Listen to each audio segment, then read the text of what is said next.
Chris Sacca. Let's bring him on. Is that, first of all, I love watching that show.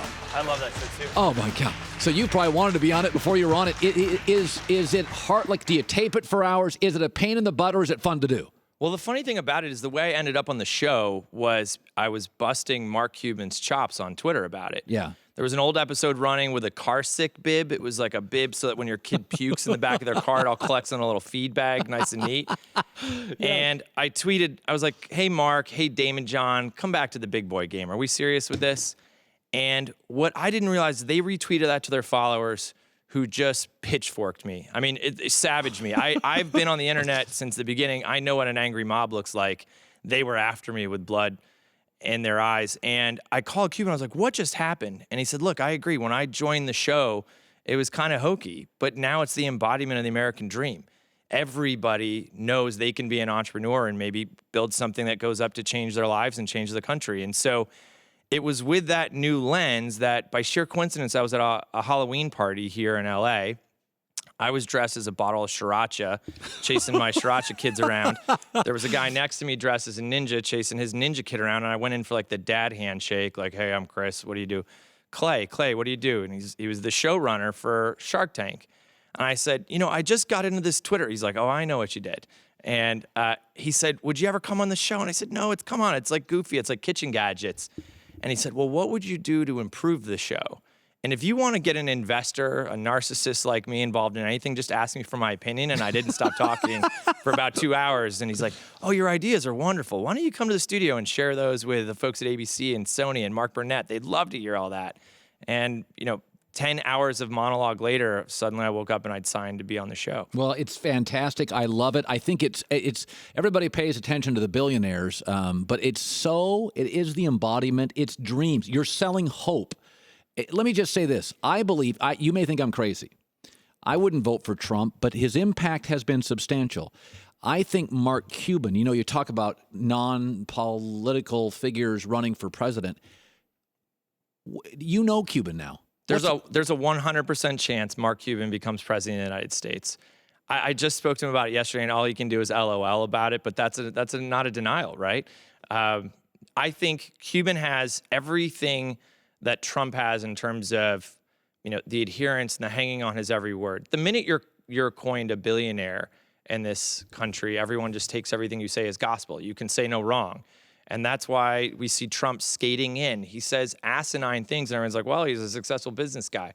Cuban has all of that. With a bigger brain. But is not an idiot. And so you combine those things. He's populist. He's legitimately innovative. He knows how to run a business. Audiences really love that guy.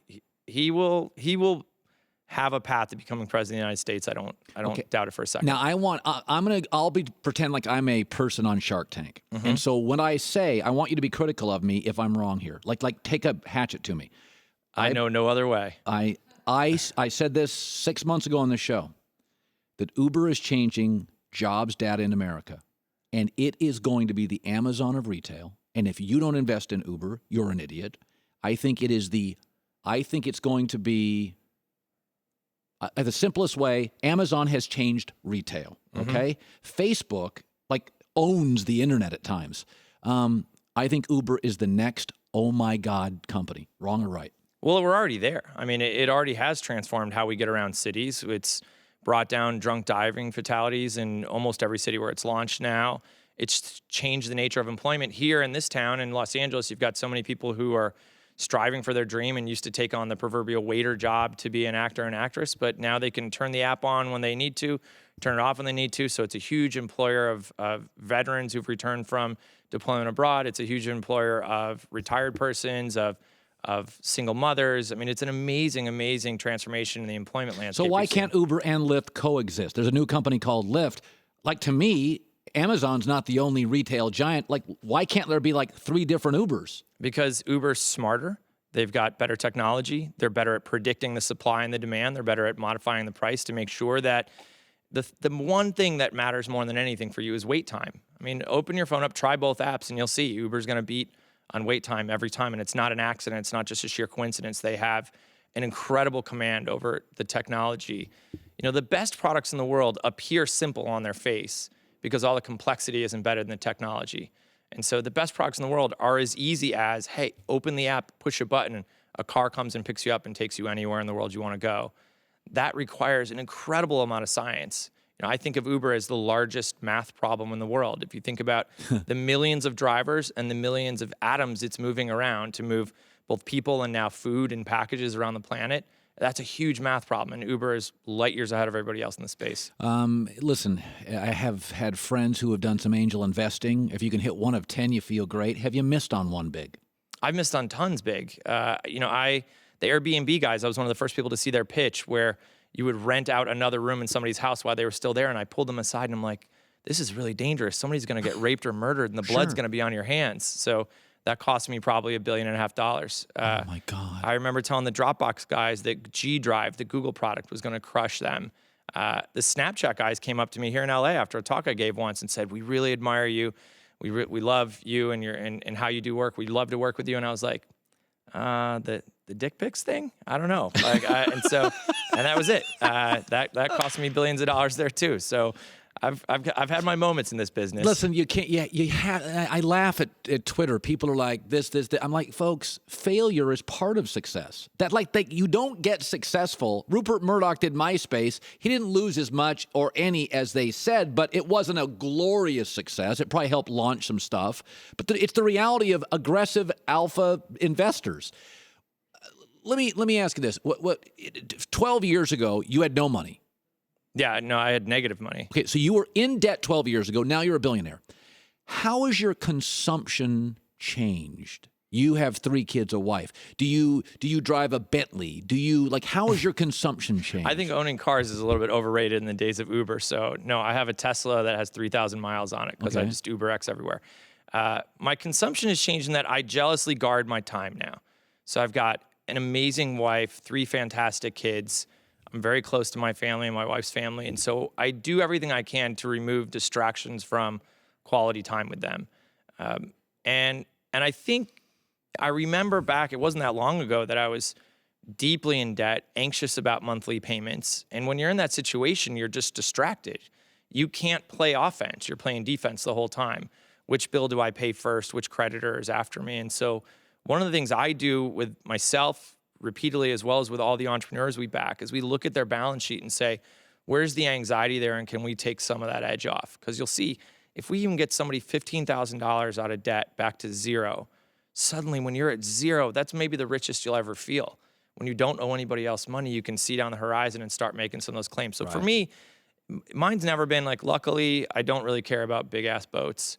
I went and rented one, tried it. They're fun, but I can't wrap my head around spending $500 million. I grew up on the beach. I'm not into boats. Yeah. Flying private has its benefits. There's no doubt about it. Yeah. I haven't taken my shoes off in a long time. Oh my God. And I can fly with a bottle of wine, it turns out, and a full tube of toothpaste. So there are these moments. I'm jealous of another man right now.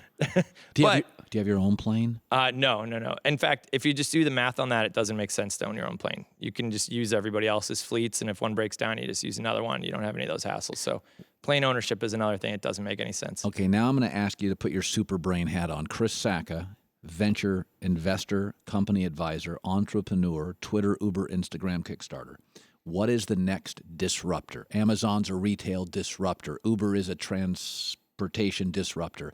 Is there something food, medical care? Is there a disruptor? I mean, there's things in all those spaces. And, my firm, Lowercase Capital, we have over 85 investments. And so we have lots and lots of those. I think one of the things that's most interesting is we have a company right now called InVenture.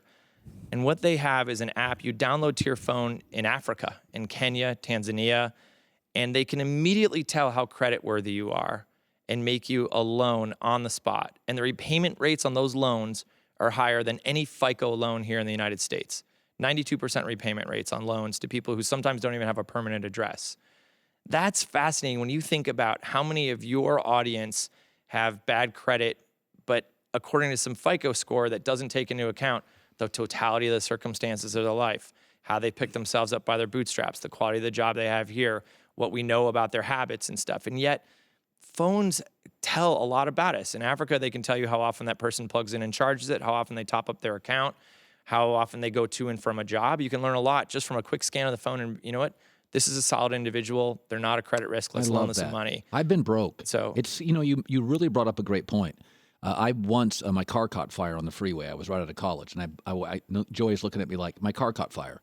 And I had one of these epiphanies, and I went and put $1,500 Nissan Maxima. And I bought a car. And from that point forward, I have a belief in life that don't go cheap on toilet paper, transportation, or NFL quarterbacks. Just spend the money.